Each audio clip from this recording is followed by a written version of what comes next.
Corey, when is it appropriate to argue in a long term marriage, and when should you drop the argument? Well, obviously, you got to communicate effectively, and masculinity is also being calm and relaxed and patient, infinitely patient, and not being a jack in the box where every time something happens, you just lose your shit and you get angry and you get mad and you start yelling at the other person. And a good rule of thumb when you're trying to communicate with somebody, instead of trying to be understood, you should first focus on getting the other person to feel like they're heard and understood. And once they feel heard and understood, then you should focus on obviously you being heard. So, because it's like you can't give away what you don't have for yourself. And if you want to be a good communicator, you want to hear the other person out, especially if they're upset. And you shouldn't be arguing because, as I say, and 3% men who argue with women don't understand women.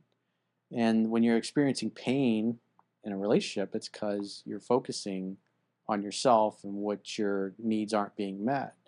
And so you got to be able, and the other thing that's super important is you got to be with somebody that will actually communicate. And because dysfunctional people will go, I don't want to talk about it. And they'll get angry or they'll be passive aggressive or they won't call you back for a few days because they're mad and they're pissed off and they want you to stew about it and feel the pain that you caused them. And then when they feel like they've punished you enough, then they call you or return your call. But it's because when you look at stats of like long-term marriages or relationships, it's the people that stay together, they communicate. And so if there's an issue, they'll stay up all night and work to resolve it together as a team. But when you have dysfunctional going on, it's people yelling at one another. Why are people yelling? Because they're angry. Well, why are people angry? Because deep down behind all anger is fear.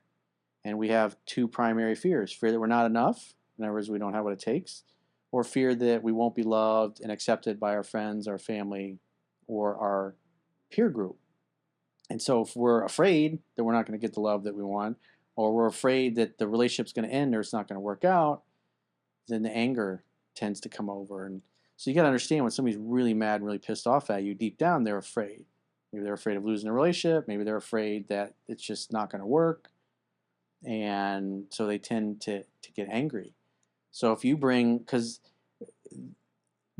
being calm is much more efficient physiology. It's easier on your body when you're calm, but getting angry and hijacked and being pissed off or being a jack in the box, your body, literally, your body chemistry conforms to the emotions that you're feeling. So if you're feeling angry and fearful all the time, you're literally dumping toxins into your body. And that's why people, if you've ever been like really stressed out for several days or whatever, and then you end up getting a cold afterwards, it's typically what happens is you put too much toxicity into your body chemistry, and then you get sick because your immune system can't deal with it. And so if you're thinking negatively, if you're fearful or you're worried or you're angry all the time, then that's going to show up in your body chemistry. So, and the other thing is, you should never just drop an argument. But the other thing with women, for guys, even if you win an argument, you lose. Because sometimes women will just be like, it's okay, it's fine. And when a woman says it's fine, it's not fine. But she says fine because she's just kind of given up. But also, at times, she'll say it's fine because she feels like you're not listening, you don't understand her, you don't hear her, you don't understand where she's coming from. And so when guys don't know any better, they hear it's fine, they're like, oh, she said it's fine. And so they leave and go do something else, and then they come back and she's still pissed off at them. They're thinking, I thought we resolved this.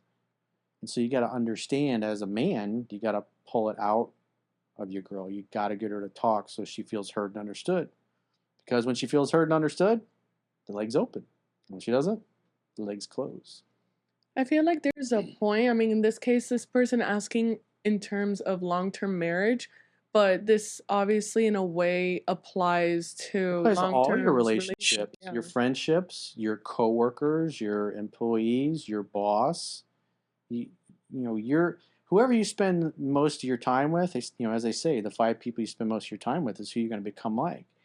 And if half the people in your inner circle are jack in the boxes and they're always losing their shit every time they get angry, Well, on some level, that's going to affect you just because whatever you observe, you participate in. Whatever you tolerate, you invite more of into your life. I think also the challenge too is that there's also I think most of the worry is because I feel that people give up on the relationship easily. I have friends who have had that issue where maybe they try to communicate with the person, or maybe they're that easily Triggered? triggered, I guess you could say. And there's people, they just give up on the relationship that easily. So what are your thoughts on that? Well, you got to have the same goals and values. And if you want to talk things out calmly and you're in a relationship with a hothead, what that hothead has learned is that's how you resolve differences. You yell and you cuss, you give the silent treatment, you stonewall, you won't tell the other person what's bothering you because you want to punish them because maybe more than likely you saw your parents doing it. And so we tend to imitate what our parents teach us. And what would be like some words to make the other person feel heard or, One of my best questions that I've ever come across, especially to use with women, and this is all women, even your mother, your sisters, or your significant other, is what do you mean? Because guys tend to, I'm sure you guys have had this experience, they make assumptions on things, and their assumptions are often wrong. And so instead of assuming, you got to literally get the girl to explicitly state what she's thinking, what she's feeling, so you can understand her. And a guy that cares is going to be like, what do you mean? I don't understand where you're coming from. What do you mean by that? and what if the girl gets irritated by that? Like, what do you mean? What do I mean? I said it pretty perfectly, like clear. Like, what are you not getting? I guess, well, I'm just stupid. Yeah, you are. But no, I don't understand where you're coming from. Mm. So what do you mean by that? Yeah. And be very sweet and Because nice and smile when you say it. I know some people don't like hearing "I hear you" because it's not enough. Yeah, when you say I hear you, it's almost like somebody just saying I'm sorry, as if the sorry is supposed to solve the problem without understanding how they hurt you or upset you. Mm-hmm. So when a woman feels heard and understood and you're talking things out, she'll get to a point where she's like, I'm so glad we talked. I feel so much better. Mm-hmm. Yeah. Like when we were talking a few weeks ago, and we were talking about something related to work we're not going to go into, but you were sharing your perspective on things that you wanted to do and you wanted to work on. And what I said to you is afterwards, I was like, do you feel heard and understood? And you were like, yeah, those are my concerns. Mm-hmm. And that's what you shared. Yeah. And so I'd let her talk because I can't understand her if I don't get her to tell me what's going on. Because Caroline tends to hold things in. She tends to be a little bit of quiet, introverted one. Mysterious. Stews under the surface. Mm-hmm. To let it explode. I've never seen her explode. No. I throw her in the lake if she did.